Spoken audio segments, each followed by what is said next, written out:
What's up friends, today I'm going to be giving you a detailed look at the acclaimed Hoyt Puck e-skate remote. Is it all that it's talked up to be, and how does it compare to some of its industry competitors? Well, I've got a great review for you today, so stay tuned.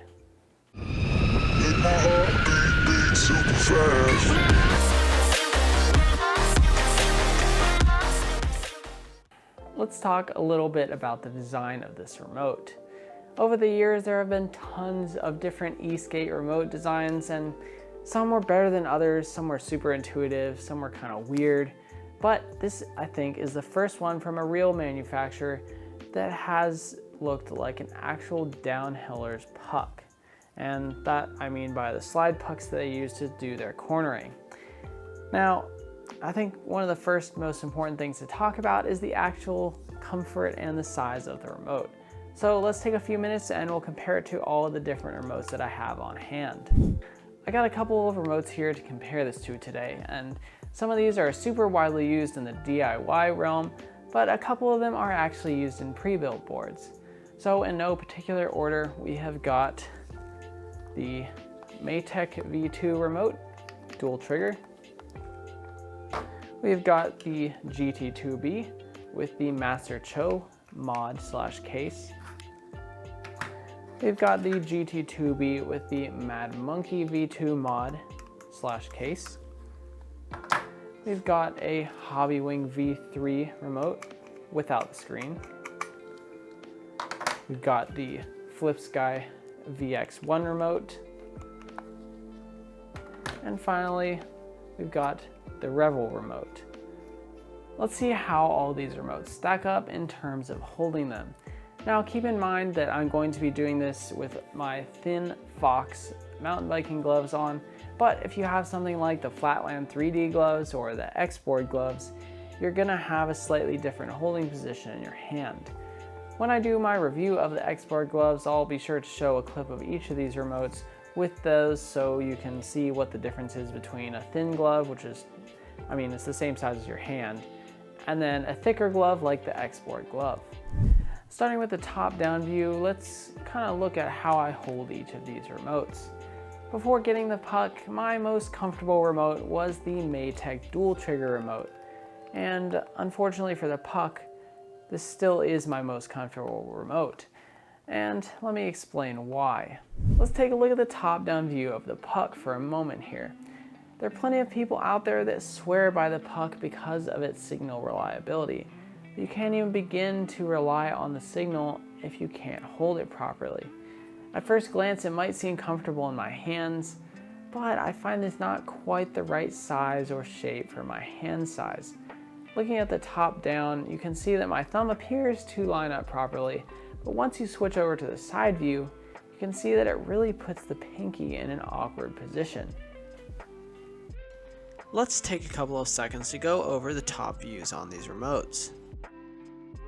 As you can see, we've got all 7 remotes on the screen here. On the left hand side, we see the thumb wheel type remotes with the Revel in the center, the Hobbywing on the top, and the VX1 on the bottom. I feel like I can hold and use these all with about the same amount of ease. Then we go over to the Hoyt Puck. You can really see how cramped the thumb is. For the trigger remotes on the right, we've got a completely different world, and honestly, it's hard to compare the two, but I've always been a fan of triggers, so I thought I would include them to see how the hand holds them. Once you start comparing the side view of some of these other remotes, it becomes evident that some of them are just much more comfortable in my hand. And this will vary for person to person, especially depending on your actual hand size, but I still find the Maytech V2 to be the most comfortable because it really just gives you a nice whole-handed grip. Now, the shape of the remote is very important, but it really does end up coming to be something that's subjective depending on who's using it. For my hands, it just really isn't quite the right size, but there are things that can help you. And for me, I found that the V1 X-Board gloves really just make the puck a much more pleasurable remote to use. The way the hand support in the X-Board gloves really just gives it a great place to rest in my hand and makes it easier to manipulate this throttle. And I will say, I was wearing my foxgloves on my first few rides with this remote, and I did start to get some hand cramps just because of the awkward position I had to hold it in and always trying to figure out where the throttle was. Let's talk about a couple things that are less subjective on this remote. First of those is the battery life. And honestly, I found the battery life on this remote to be pretty average. My GT2B remotes, well, they last a long time, probably a month of riding without charging. And even the VX1 is an excellent battery competitor, probably lasting 3 weeks or so of riding, and I would say that's probably at least 10 to 12 hours, if not more. But with this Puck remote, I would say that I honestly would charge it before every ride or every 2 rides, because this only lasts 5 to 6 hours for me. And maybe that's just the cost of having better signal reliability, but it is what it is. The only other indicator on here that I could tell to figure out the battery life is that at 10%, it will vibrate and flash the lights red. But the problem is, once you get to 10%, you really got to go home because it dies pretty soon after that. I found that the charging is decently fast, but the other problem is you can't plug this in and ride with it charging. So you got to take a break if your remote dies on you while you're on a ride. Another thing that is less subjective is the build quality of this remote. And I will say this thing is built like a tank. I've coincidentally accidentally used this as a puck a few times just from falling down, and it really just has a couple scratches on it. And I honestly think you could probably jump up and down on this thing and it would be perfectly fine. So that's a really great thing to have in a remote, because sometimes they get dropped and really would suck if your $100 plus remote just broke on the first drop. The high build quality continues into the thumb wheel, where we find one of the most comfortable and refined thumb wheels that I've ever used on an e-skate remote. This is made out of a single piece of CNC'd and knurled aluminum, and when you actuate it is oh so smooth. I do, however, wish that it had a little bit more throw to it, and that maybe the spring was a little bit looser. Now, my remote has the standard round thumb wheel, but I've seen a nubbed and knurled one floating around, so I had to look it up, and it seems like all of the new pucks ship with that nubbed version on it. Now, I'm not actually sure if you can still get this old version, but maybe you could email Hoyt to find that out. I'm not really sure if I would like the nubbed one better or worse than this one, but it's definitely something important to note. After the thumb wheel, the buttons, the grip tape, and the sheer strong construction of this remote really make it feel like the $119 that Hoyt will charge you for it. One fun fact is that the little piece on the lanyard looks like it is SLS printed, and that's a really cool use of the technology. After just mentioning the buttons, I feel like now is a great time to talk about the capabilities of this remote.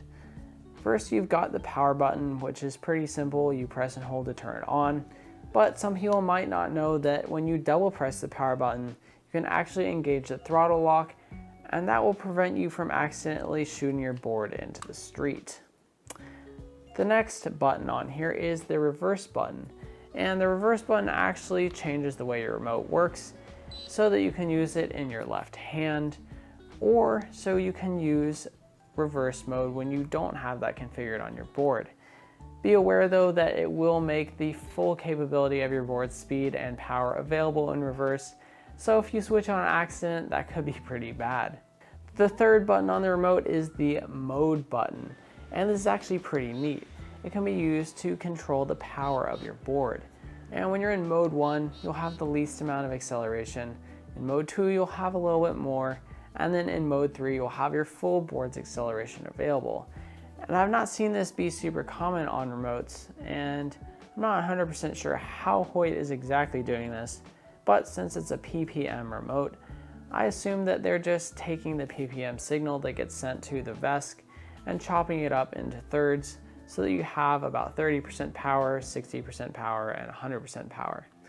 Pretty neat function, and I actually do use that when I'm practicing my tricks. The final button on the remote is the programming button, and it has a little T on it.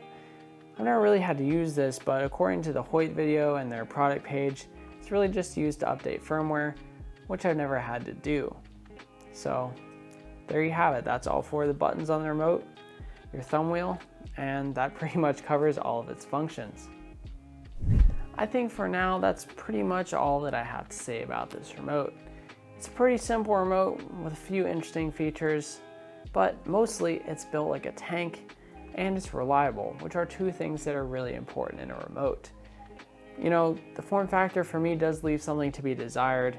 I think that it might need a little bit of a size change for me to really like it without my gloves, but with my gloves and riding on my mountain board, I've come to really like the Hoyt Puck.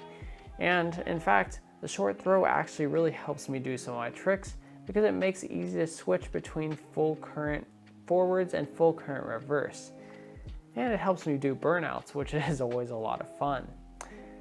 Now, there is a way to fix the form factor of this, and that is with community mods. So there's actually quite a few different case mods for this.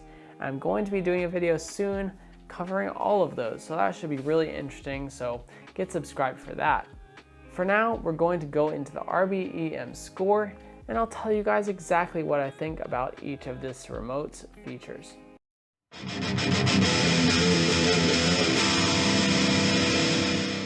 Since it is time for the RBEM Score, let me introduce the categories that I will review every remote with. The first one is form, which is a combination of comfort and size. The second one is functions, which just covers the basic functions of a remote. The next one is signal reliability, which has its own category. After that, we've got fit and finish, then durability, and finally extra functions. So let's jump right into the scoring. With our first category being a combination of comfort and size, let's go over it real quick. The Puck is one of the smaller remotes in my collection, coming in at just 70 millimeters in diameter and 30 millimeters in thickness. Its round shape makes it pretty easy to put in your pocket, but at the same time it can make it difficult to hold for certain hands. In terms of comfort, it is definitely not my favorite, and it seems that my particular hand size just doesn't work well with it, leaving the only solution to be finding a case mod or using gloves that work with it. This category is more subjective, but for me it gets a 3 out of 5. Since the Puck is pretty pocketable and it's easy to throw in a bag, I'm going to give it a 4 out of 5, and only 4 out of 5 because the grip tape makes it really annoying to take out of your pocket once you put it in. The functions category is going to be used to cover the basic necessities of e-skate. Unfortunately, the Hoyt Puck does these quite well. While it is a pretty bare bones remote with no screen or extra features, it has really nice feeling tactile buttons, one of the best thumb wheels in the industry, and it's super reliable. For that, this remote gets a 9 out of 10. I place signal reliability in a category all by itself because I believe it is one of the most important features of a remote. The Hoyt Puck is one of the most revered when it comes to signal reliability, and personally I've not experienced a single dropout, even in areas where my Maytech V2 dropped out multiple times. And I would give it a full score, but according to some users, the mileage may vary, and in some areas of New York, it does have dropouts. So because of this, I am giving it an 8 out of 10. The fit and finish on a remote that costs over $100 is quite important. Fortunately, the Puck holds up pretty well. The nylon case is well formed and the perfect texture, and the thumb wheel is probably one of the best I've ever felt on a remote to date, and in addition, the buttons feel excellent. It's just a great looking remote, and in addition to the lights on the front, I feel comfortable paying $120 for it.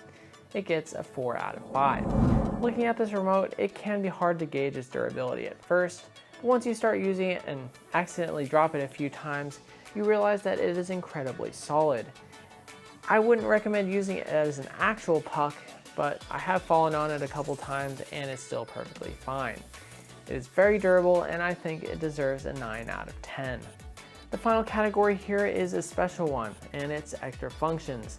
The Hoyt Puck is a pretty basic remote and does not have a real battery indicator, does not have a screen, does not have light or horn control, and really nothing else special besides the modes button. The only thing that is really worth noting other than that is the throttle lock, but compared to other remotes in this price range, it does fall pretty short, and it gets only a 2 out of 5. Bringing all these scores together, we get a total composite RBEM score of 39 out of 50. Now, I don't really have any other remotes rated at this current time, but in my future remote reviews, I will be sure to include the Hoyt score as a point of comparison. Well, I hope you guys have really enjoyed this review. It's been a great time with the Hoyt Puck so far, and I'm definitely going to keep using it on my mountain board. But I am actually on the search for a new remote for my daily driver, and because of that, I'm going to be doing a few more remote reviews in the near future.